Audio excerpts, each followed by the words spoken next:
Hello, family. Enjoy this great and beautiful moment with Afri Stories. Remember to hit the like button, subscribe, and comment. It means the world to us. Also, share this video with your friends and loved ones, and don't miss future videos from us. Sit back and relax as we dive into the story. The sun bled across the sky above Ileke, a village on the brink of ruin. Crackers stretched out in every direction, and the once-lush farmland lay parched under an unforgiving drought. In a small mud-brick hut at the village's edge lived 17-year-old Afiya, who clung to her precious dream of becoming a healer, even as the harshness of life weighed upon her. Her father, Madhu, was a man hollowed by bitterness, once a respected farmer. He had spiraled into superstition and anger as his debts piled high.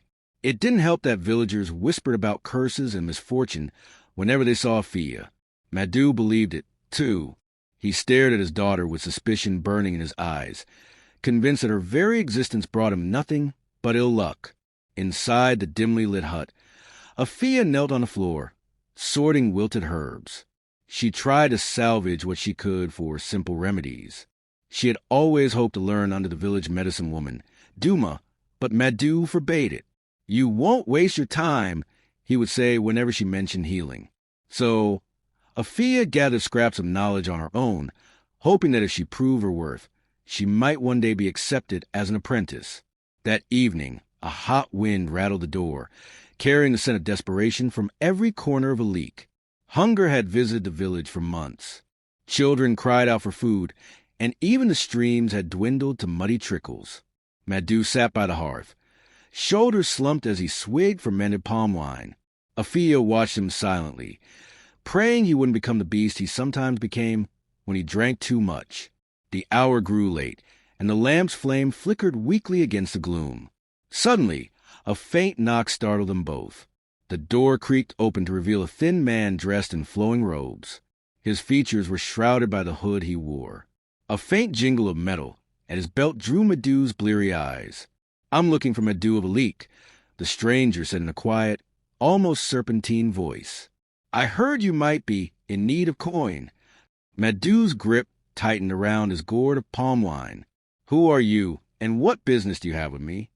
He struggled to keep his voice steady, suspicion coloring his words. The stranger stepped inside without an invitation. Scanning the cramped hut, his gaze landed on Afiya for a moment, but he turned back to Madhu before she could fully see his face. He lowered his hood slightly, revealing sharp cheekbones and eyes that gleamed with unsettling confidence. "I deal in trade," he said, placing a small pouch on the table. The jingle told Afiya it was silver. "I also have something far more valuable. 3 bags of rice. I know your fields are barren. I know your debts are high. I can offer you both silver and rice, if you give me what I want." Madhu's eyes flickered to the pouch.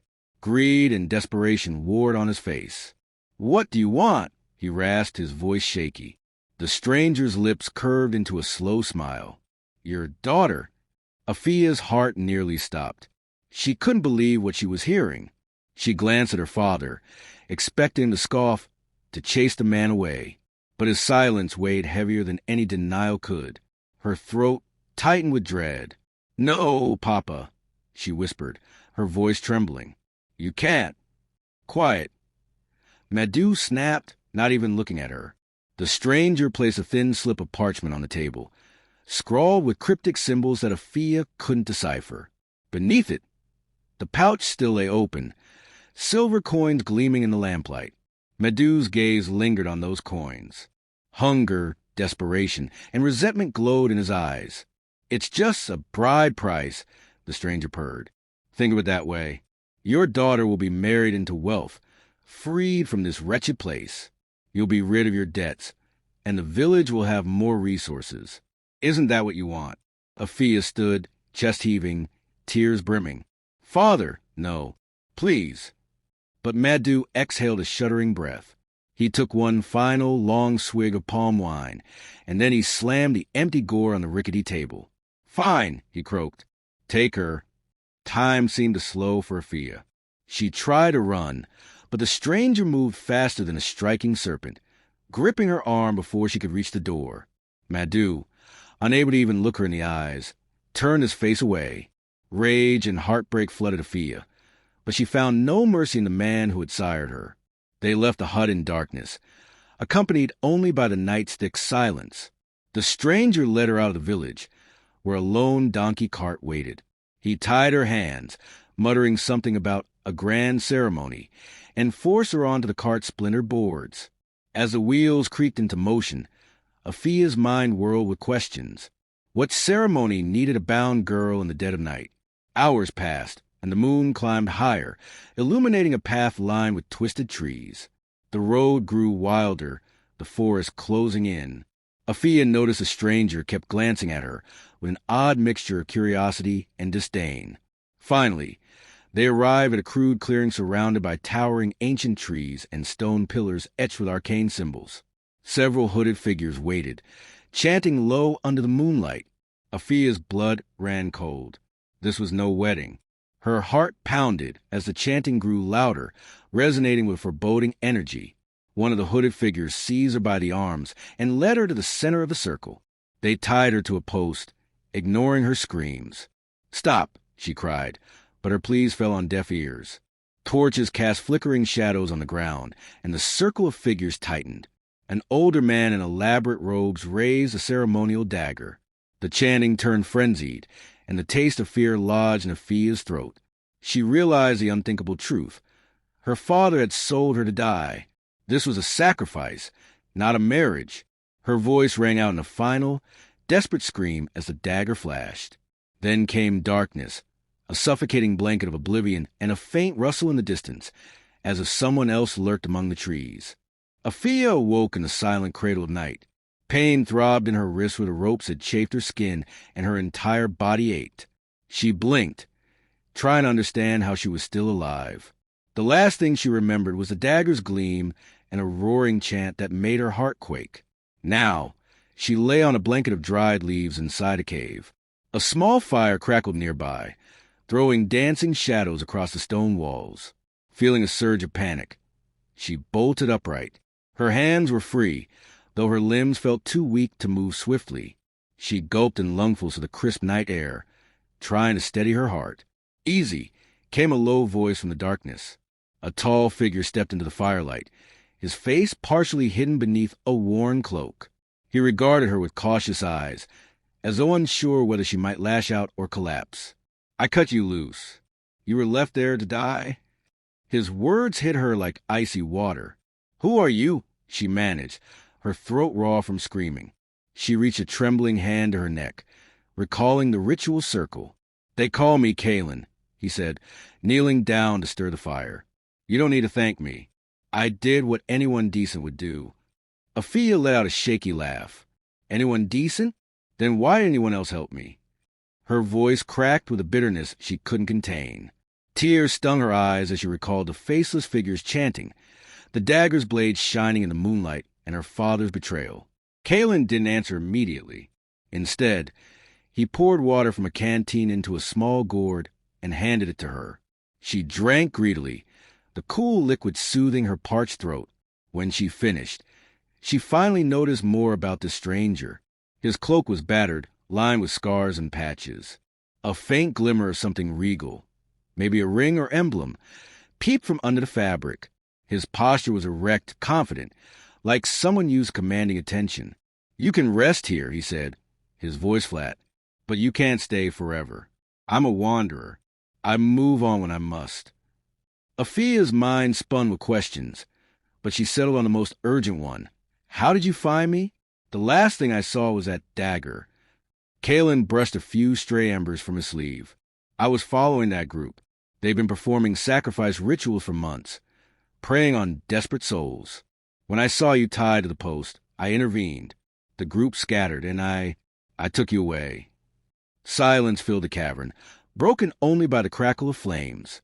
Afiya felt tears threaten again as she recalled her father, Madhu, pushing her into the stranger's cart. Her father had sold her like an unwanted goat. Anger flared inside her, but it was quickly eclipsed by an overwhelming sense of loss. She felt severed from everything she knew. Eventually, she found the strength to speak. "Thank you, Kalen," she whispered, For saving my life." He offered a curt nod. "Try to eat something. You're still weak." He passed her a small pouch of dried meat and a handful of berries. They tasted sharp and sweet, a testament that she was very much alive. Each bite grounded her, reminding her that whatever had happened, she was breathing, which meant she still had a chance to fight. For the next few hours, Kalen tended to her wounds in silence. He applied a poultice to her bruises and wrapped the rope burns on her wrists with careful hands. Afiya studied him through half-lowered lids, her exhaustion too heavy to stay fully alert. She wondered who he really was. His movements were skilled, almost practiced, as if he'd done this kind of care countless times. Morning light filtered into the cave, painting the stone in pale gold. The chirp of distant birds replaced the hush of night. Afiya dozed off, waking intermittently to see Kalen pacing near the cave's entrance, as though keeping watch. She drifted back into a dreamless sleep, lulled by the gentle crackle of the dying fire. When she finally stirred fully awake, she found Kalen standing outside. She rose unsteadily, her body still protesting. She followed him out to a small clearing where the forest canopy shielded them from direct sunlight. Thick, gnarled roots sprawled across the ground, creating natural seats. Kalen stood by a tree, arms crossed over his chest, eyes fixed on the distance. "You're from Ileke?" he asked quietly, not turning to face her. She nodded, then realized he couldn't see her. "Yes," she said softly. "My father, I don't know what to call it except he sold me." The words were like bitter shards in her mouth. Kalen's jaw tightened. "I see." Afiya's eyes found the forest floor, guilt rising in her chest for reasons she couldn't explain. "I didn't want to believe it. He said I was cursed." Her hands trembled as she thought of all the times Medu had blamed her for the drought, the failing crops, and the family's misfortunes. "I've seen curses," Kalen said in a measured tone. "And I've seen men who create their own curses by succumbing to fear." He finally turned, his gaze sharp as steel. "Which was he, your father?" A tear slipped down Afiya's cheek. "Maybe both," she whispered. "But it doesn't matter now. Nothing matters. I have no home to go back to." For a moment, a flicker of empathy crossed Kalen's features. He walked closer, setting a hand on her shoulder before quickly withdrawing it, as though uncertain of his right to comfort her. "You lived," he said, voice steady. "That means you have a choice. You can let this break you, or you can use it." Afiya felt a spark in her chest, an ember of resolve. "Use it for what?" Kalen tilted his head, as though analyzing her. "For fuel. For strength." She clenched her fists at her sides, remembering her father's cold eyes. Her voice firmed. I don't want to be weak again." "Then don't be," he said, stepping back. "I can give you a place to recover. But after that, your path is your own. If you choose to follow me, you will learn things that could change you forever." She took a shaky breath. "I've already been changed forever." Her gaze hardened. "I'd rather learn than die in ignorance." Kalen nodded, respecting her determination. "Then rest, heal, and be ready. The forest isn't kind, but if you respect it, it can teach you secrets no village ever will." Afiya exhaled, feeling the hush of the forest envelop her. Though her heart still ached, a flicker of hope stirred within the darkness. She followed Kalen back into the cave, not realizing that her life's true journey, the one she had unknowingly craved, had already begun. The days in the forest stretched into weeks, each dawn bringing new lessons and a stark reality. Survival was a constant battle. At first, Afiya felt awkward in the wilderness. Her limbs ached from bruises and half-healed wounds, and her mind reeled from nightmares of chanting figures. Still, she found herself clinging to Kalen's every word. He showed her how to set snares for small animals, how to track the elusive deer that sometimes wander among the trees, and how to gather safe berries and mushrooms. At night, they sat around a modest fire, and Kalen would point to the stars, naming constellations Afiya had never known existed. One evening, as shadows lengthened, he thrust a carved wooden staff toward her. "We begin," he said simply. Afiya blinked, taking the staff in both hands. It was surprisingly hefty, polished smooth, but bearing signs of age and use. She glanced at Kalen's expression, uncertain. Begin what exactly? He stood across from her, producing a similar staff of his own. Your training. When you screamed in that clearing, you had no way to fight back. If you're serious about not staying weak, you must learn discipline and skill. Swallowing hard, she nodded. Kalen's stance shifted, staff at the ready. Afiya raised hers, clumsy in her grip. He moved swiftly, the wooden weapon whistling through the air. She barely dodged, staggering to keep her balance. Better, Kalen muttered, though she saw a faint hint of approval flicker in his eyes. Again. For hours, the sound which striking would broke the quiet forest hush. Afiya's arms burned, her muscles screaming for mercy. Yet Kalen pressed on. Every time she faltered, he corrected her stance, guided her footwork, and pushed her to repeat motions until they became second nature. By the time the moon rose high, her hands were blistered and her body felt like dead weight. Later, they collapsed by the fire, sweating and panting. "You fight like a ghost," she managed to say between gasps. He smirked. "I've had practice. Many years." Afiya eyed him, curiosity clawing at her. "Will you ever tell me who you are? Why you roam these forests? It's clear you're more than just a wanderer." His features clouded. "Someday," he said softly, tossing a twig into the flames. But not tonight. Though frustration simmered within her, she recognized a finality in his tone.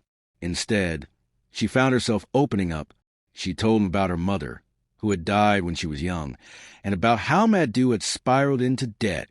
She confessed her childhood dream of becoming a healer, how she used to sneak to the medicine woman's hut just to watch her grind herbs.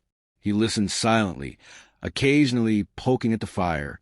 When she finished, an unexpected wave of relief washed over her. She had never shared so much with anyone. The next day, her training continued with unrelenting rigor. Kalen introduced her to herbal lore as well, revealing that he knew more about healing than he let on. "Kneel here," he said in a clearing one morning, gesturing to a patch of plants with narrow, silvery leaves. "Crush the leaves and smell them. What do you notice?" Afiya did as instructed, inhaling the pungent scent. "It's strong, sharp, almost spicy." He nodded. "Good for cleaning wounds. Mix it with water and heat it over a low flame. It'll disinfect cuts and burns." Her eyes widened. "Where did you learn all this?" He shrugged. "A traveler picks things up, especially one who's had to heal himself more times than he can count." And so the pattern continued. By day, they practiced combat techniques, staffs, knives, unarmed defense, until her bruises blurred together. By night, they delved into the forest secrets, gathering plants for poultices, discovering which mushrooms were safe and which spelled death. Afiya drank in every bit of knowledge like a wilted plant finally receiving water. Eventually, Kalen revealed an old leather bag containing tattered scrolls. Their inked symbols were faded, their edges singed as if they'd survived a fire. "Read," he said, unrolling one in front of her. She stared, perplexed. I can't read those characters. I only know a little of my village script. This is older." Kalen leaned in, guiding her finger across the lines. "These scrolls describe ancient healing arts, potions, remedies, even certain cures for poisons. Some believe they're myths, but I have seen enough to know that stories hold truths." She lifted her gaze, stunned. "You're teaching me all of this?" A trace of something almost like pride lit his expression. "If you want to become a healer, you need to know more than the average herbalist. Knowledge is its own weapon." With each passing week, Afiya's body grew stronger and her mind sharper. She felt the sting of transformation in her bones. She could wield a staff without stumbling, climb trees to gather rare fruits, and sense danger in the shifting breeze. The nightmares of her near sacrifice still lingered, but now they fueled her resolve rather than draining her will. She noticed Kalen observing her sometimes, as though testing how far she'd come. One morning, he led her to a waterfall deep in the forest. The roaring water cascaded down slick rocks into a clear pool. "Tonight," he said, "we try something harder." She raised a brow. "Harder than the training we've been doing?" He nodded. "You've learned how to defend yourself." Tonight, you learn how to confront fear. At dusk, he blindfolded her and handed her a knife. Reach out with your senses, he instructed. Feel the environment. Hear the shift of each leaf. Smell the forest. Sense your own heartbeat. She tried to focus, but her heart hammered like a war drum. The forest at night felt alive with thousands of small, unseen presences. A twig snapped behind her, and she spun around, raising the knife. Kalen's voice was a whisper in the darkness. Trust your instincts or they will fail you. She stood there, trembling, adrenaline coursing through her veins. Every nerve was alert, searching for threat. She felt the breeze shift, heard the trickle of the waterfall, sensed the pulse behind her eyes. A presence loomed to her left. She lunged, and the knife grazed something, Kalen's staff, blocking her blow. Good, he murmured. Again. They danced in the moonlight, a deadly choreography of trust and tension, though she couldn't see. She struck with surprising grace, guided by the raw training etched into her muscles. After what felt like an eternity, she tore off the blindfold, collapsing to her knees. Her breath was ragged, sweat streaming down her face. Kalen towered above her, staff in hand. He lowered it slowly. You're ready for the next step. She looked up at him, chest heaving, tears mixing with perspiration. Her voice trembled. Kalen, I want to be strong enough to face him. My father. That place. The men who tried to sacrifice me. His gaze darkened. Then we continue, he said simply, offering her a hand. And this time we hold nothing back. In that moment, she realized that this training wasn't just about physical combat. It was about forging a new self in the fire of adversity, a self that could never be sold or sacrificed again. Afiya took his hand, a spark of determination lighting her eyes as the sound of the waterfall thundered around them like the promise of rebirth. 1 year slipped by in a haze of discipline and discovery. What began as raw survival had evolved into a bond between Afiya and Kalen. Teacher and student, allies in a world that seemed vast and treacherous. During that year, Afiya became someone her old village could never have predicted. Confident, capable, and quietly fierce. She and Kalen traversed miles of winding roads and hidden paths. By day they traveled. By night they studied. She practiced advanced combat techniques with sharpened sword Kalen had given her. Its hilt bore a faint crest, a crowned hawk with spread wings. She asked him once about the symbol, but he only said it was an heirloom. Eventually, their journey led them to the gates of Zundu, a sprawling royal city perched on a hillside. Great walls of sandstone loomed overhead, guarded by stone-faced sentinels. Markets bustled with merchants hawking everything from spices to silks, and the air rang with the clang of distant forges. Afiya felt a mixture of awe and apprehension. She had never seen anything like it. Kalen guided her through narrow-back alleys until they reached a small, discreet lodging house. Inside, a wiry man with sharp eyes recognized Kalen at once, though he greeted him formally as stranger. They exchanged a nod that spoke volumes, and Afiya understood there was some unspoken network at play. That evening, in a dimly lit room overlooking the city's busy streets, Kalen revealed a secret Afiya suspected but had never confirmed. He shrugged off his cloak, revealing a tunic embroidered with the same crown hawk insignia. I was king of Oru, he said quietly, before betrayal forced me into exile. Afiya's heart skipped a beat, though she had guessed Kalen was no ordinary wanderer. Hearing him name himself king stirred a whirl of questions. But Oru is rumored to be a fallen kingdom, she whispered.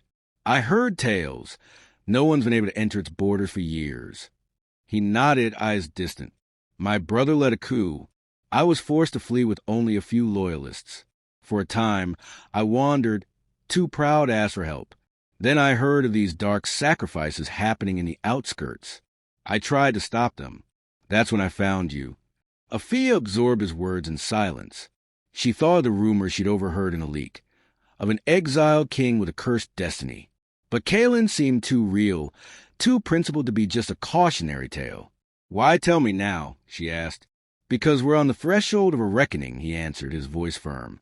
Zundu's rulers have allowed corruption to fester. I can't reclaim Oru alone, and I can't let innocent people suffer under tyranny. He gave her a level look. I need an ally. You've grown strong, and your heart is just... Afiya's chest filled with a cautious pride. I'll help you, she said without hesitation. The memories of her own betrayal still stung, and the thought of saving others from similar fates lit a fire in her soul. So, how do we begin? His gaze flicked to the lantern, its flame dancing in the darkness. By exposing the corruption in Zundu, if the people see it clearly, they'll stand with us. And with their support, we might muster enough influence to challenge Oru's usurpers. Afiya squared her shoulders. She remembered being a frightened girl tied to a post, waiting to die. Now, she had a chance to protect others. I'm ready. What followed was a whirlwind. Over several weeks, they met covertly with oppressed laborers in the city. They crept into the darkest corners of Zundu, discovering underground slave trades and shadowy deals fueling the tyrant's power. Afiya's healing skills proved invaluable. She dressed the wounds of workers beaten for protesting high taxes, and she comforted children orphaned by the city guard's brutality. Word of the mysterious newcomers spread quickly. Many called them the Shadows, for their ability to slip in and out of danger under cover darkness. Afiya found an unexpected confidence in these secret missions. With Kalen's training, she was stealthy and formidable. Together, they compiled documents, eyewitness accounts, and evidence of illegal schemes, a trove that could topple corrupt lords if revealed to the right people. One night, while tending to an injured woman in a hidden safe house, Afiya sensed a pair of eyes on her. She turned to see Kalen watching, a softness in his face she hadn't seen before. Their gazes met in a quiet exchange. She felt warm flood her chest, a mixture of respect, gratitude, and something else that made her pulse quicken. Kalen, she murmured, setting down a bandage. Thank you for trusting me with all of this. His lips curved into a faint smile. Trust goes both ways. Before she could reply, they heard a commotion outside, the clang of metal, shouts. The city guard was searching nearby. Quickly, they gathered the injured woman and whisked her into a hidden passage. As footsteps thundered overhead, the two hid in silence, hearts pounding. They had come too close to exposure. Once the guards moved on, Kalen led Afiya and the woman out into the labyrinth of narrow streets. They regrouped at another safe location, adrenaline pumping. That night, Afiya couldn't shake how close they'd come to being captured, or worse. She asked Kalen if he wanted to halt their plans. He shook his head resolutely. No, we press on. If we don't stand against this, who will? Afiya nodded, admiration glowing in her eyes. The synergy between them had grown beyond teacher and student. They were partners. And though neither said it, they felt a pull that stretched deeper than shared purpose, an unspoken tenderness, forged in life-threatening adversity. Eventually, their collected evidence proved powerful enough to confront one of Zundu's highest officials. In a risky midnight sting, Afiya and Kalen exposed a network of slave traders operating right under the official's nose. Crowds gathered in the market square at dawn as the scandal broke. Hushed whispers swept through the city, and the official was stripped of rank under public outcry. With this victory came an uproar of hope. People began to speak of Afiya as the Shadow Queen, half in rumor, half in reverence, drawn to her combination of healing and martial prowess. Meanwhile, they saw Kalen, though still masked in secrecy, as a figure of royal bearing and possible redemption. In the weeks that followed, more city dwellers banded around them. The time to return to Oru drew nearer. Kalen's loyalists, scattered over the years, started sending messages. Some were ready to rally behind him again if he could prove his cause was just. Afiya felt the winds of change stirring around them like a gathering storm. Yet, in the midst of this flurry, one thought remained lodged in Afiya's mind like a thorn. Her old village, Ileke. She remembered the straw roofs and dusty roads, the suspicious looks people gave her, and the broken figure of her father. Despite everything, the memory tugged at her heart. She needed closure. And so, on the eve of their departure from Zundu, she approached Kalen. I want to go back, she said, her voice wavering with mingled courage and vulnerability. I have to face my father. I need to see what became of Ileke, of me. Kalen studied her for a long moment. Empathy etched into his features. Then we'll go, he said softly. We'll go together. And thus, the newly dubbed Shadow Queen prepared to return not as a frightened daughter, but as a woman cloaked in power. The ride to Ileke felt surreal, as if Afiya were traversing two worlds. She remembered leaving in darkness, bundled away like an unholy secret. Now she returned under daylight, astride a sturdy horse beside Kalin, escorted by a small band of warriors and freed men who had pledged themselves to her cause. As they neared the village, Afiya's heart pounded. She recognized the skeletal trees, the cracked earth, signs of the enduring drought that plagued the region. A swirl of conflicting emotions rose: anger at her father's betrayal, sympathy for the people suffering, and a surprising wave of nostalgia. She had, after all, grown up here. The villagers stirred at the sight of riders approaching. Some peered out from behind thatched huts. Others stepped forward, warily clutching makeshift weapons. The dryness of the land seemed to seep into their eyes, leaving them hollow and suspicious. Then they noticed Afiya at the head of the column, her face partially hidden by a dark hood. The hush spread. She dismounted in the village square, a dusty patch of ground that had once been a lively marketplace. She felt every gaze on her as she lifted her hood, letting the sun reveal her face. A collective gasp rippled through the crowd. Whispers raced from person to person. Afiya? The cursed girl. She's alive? Is that truly her? She stood tall, posture honed by countless hours of training. Though her heart trembled, her expression remained resolute. Kalin stepped up behind her, a silent pillar of support. The warriors behind him fanned out, keeping a respectful distance. Eventually, a frail figure shuffled forward. Afiya's pulse quickened when she recognized her father. Older, thinner, his once severe eyes glazed with sickness. His cheeks were sunken, and his threadbare tunic spoke of ongoing hardship. He blinked as though not trusting his sight. "Afiya," he croaked, voice trembling.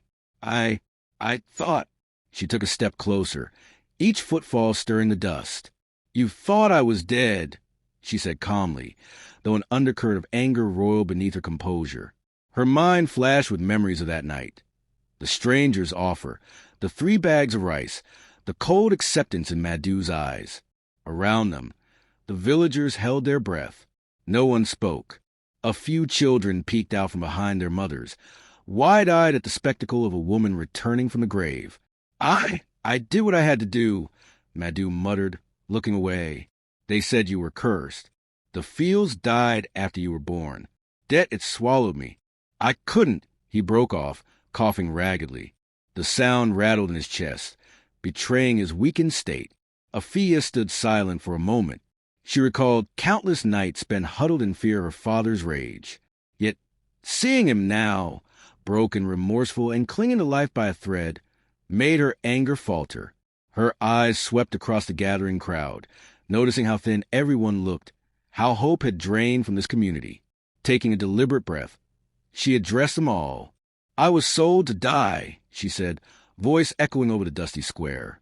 "But I found life. I found strength beyond this village's ignorance and fear. And now, I return not for revenge, but to bring what Ileke has long lacked, resources and healing." A murmur coursed through the villagers like a tentative breeze. In the back, an elderly woman recognized Afiya's new poise. "Is she a queen now?" the woman whispered to her neighbor, and the rumor spread instantly. Afiya has become royalty or something close to it. Afiya hesitated, glancing at Kalin, who offered a nearly imperceptible nod. She turned back to Madu. "Father," she said, though the word felt foreign on her tongue, "look at me." He did, albeit slowly. A spark of anguish glistened in his eyes. "I can't take back what I did," he rasped. "I can't change the past." Her gaze was steady, an anchor in a sea of old wounds. "No, you can't. But I can choose what becomes of my future and yours. I offer this village my mercy." She paused, gesturing to the warriors who had accompanied her. A few led wagons filled with supplies, sacks of grain, medicinal herbs, fresh water canisters.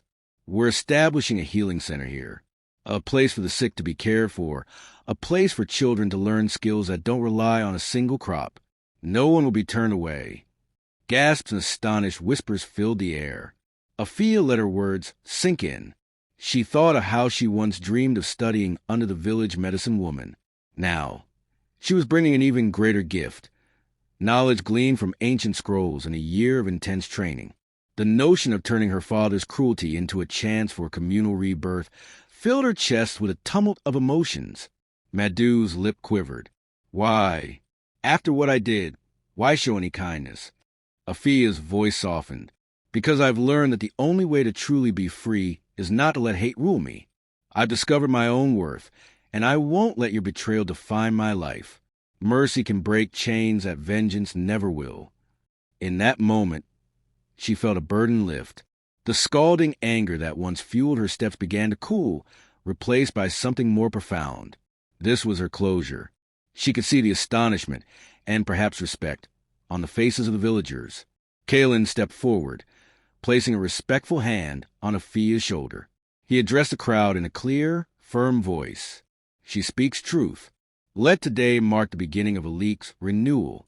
We ask only that you accept our help, and that you do not betray it. The villagers, still reeling, could only nod. Slowly at first, they approached the wagons. Curiosity blended with hope. Some of the braver souls touched the sacks of grain, a sense of disbelief etched into their features.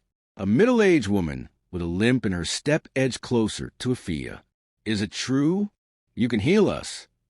Afiya offered a gentle smile. I can try, she said, beckoning the woman to one of the makeshift benches the warriors had begun setting up. I have herbs for that leg wound, if you'll let me see. As word spread of the healing center, a renewed spirit seemed to flicker across Ileke. Although the drought scars remained, the hopelessness began to ease.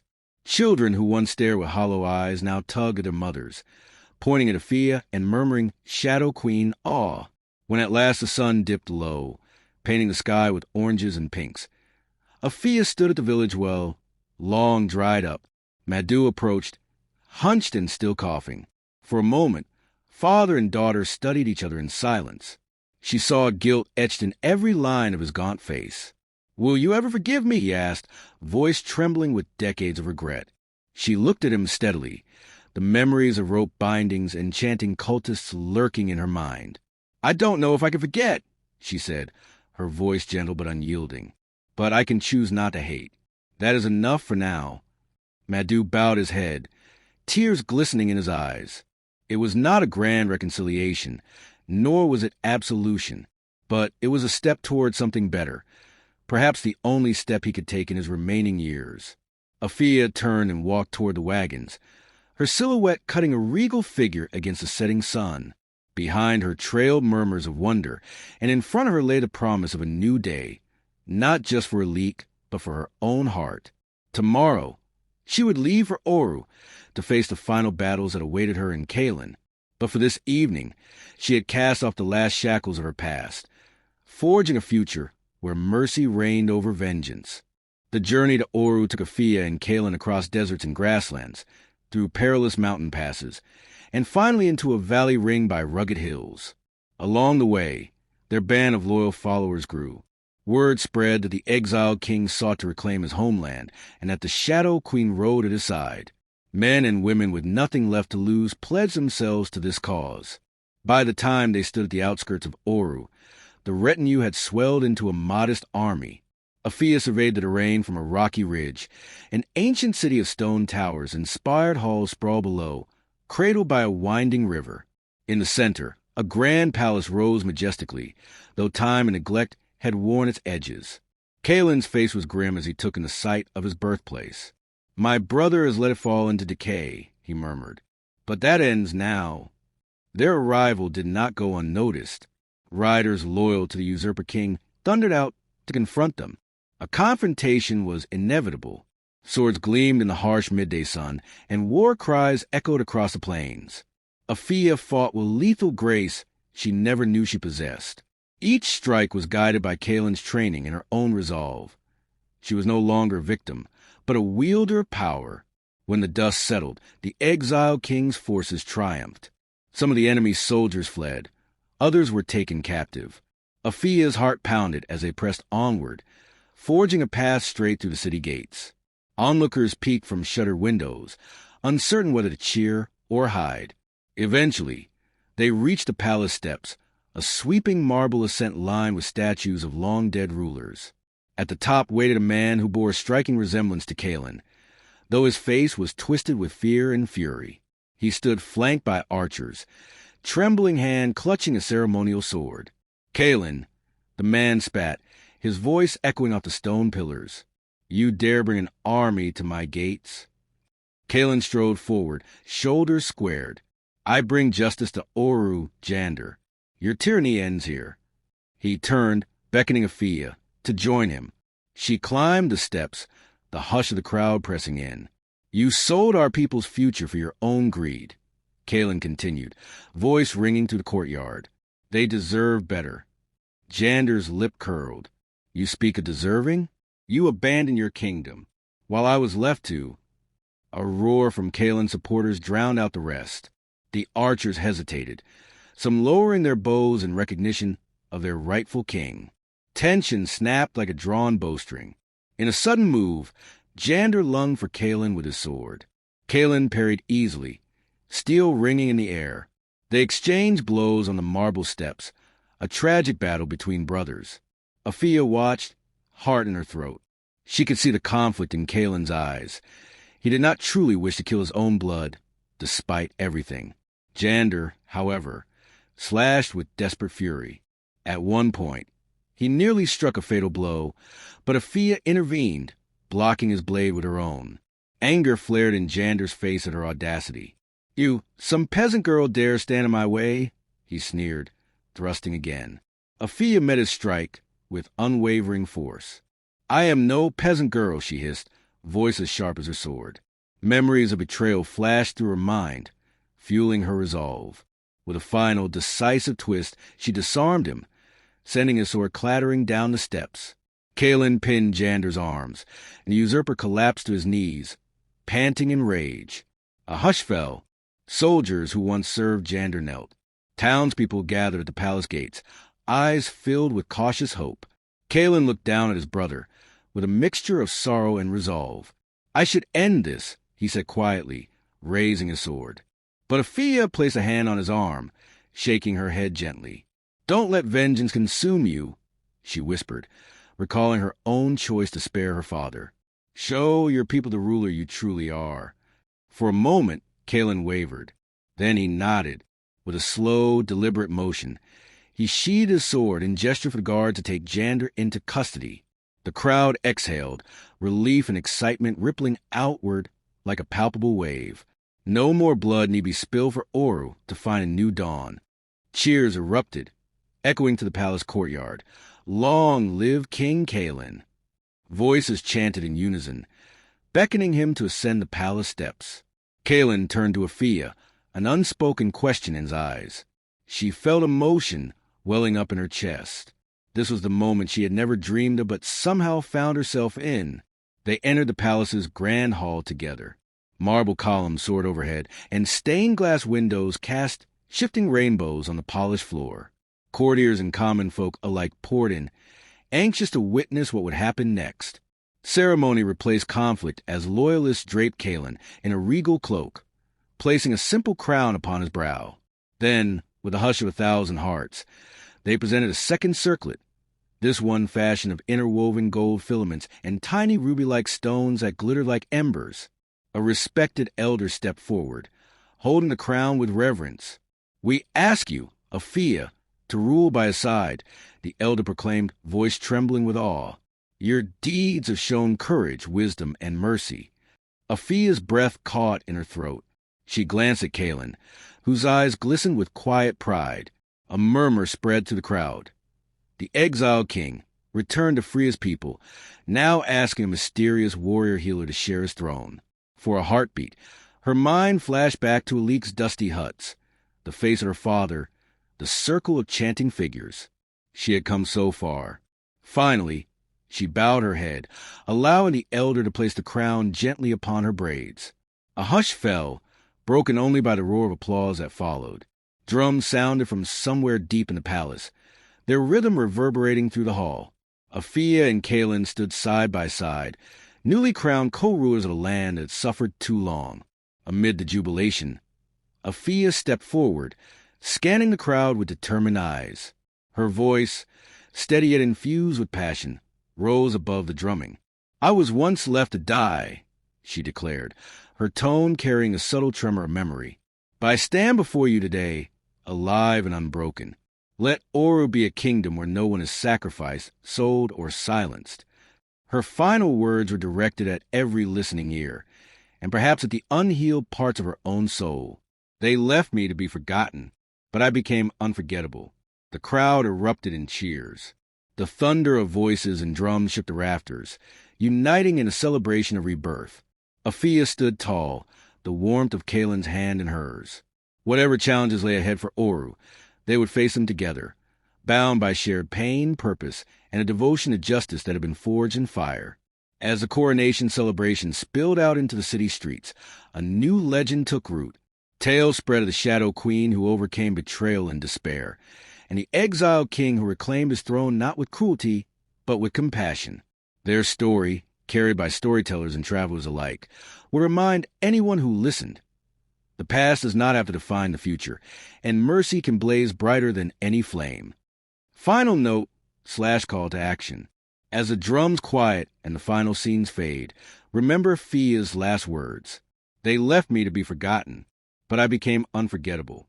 If you ever felt abandoned or underestimated, let Afiya's story spark the fire in your heart. You are more than your scars, more than your past. Share this tale with someone who needs to be reminded of their worth, and never stop believing in your power to rise. Never let your past define your future. The end. Enjoyed this story?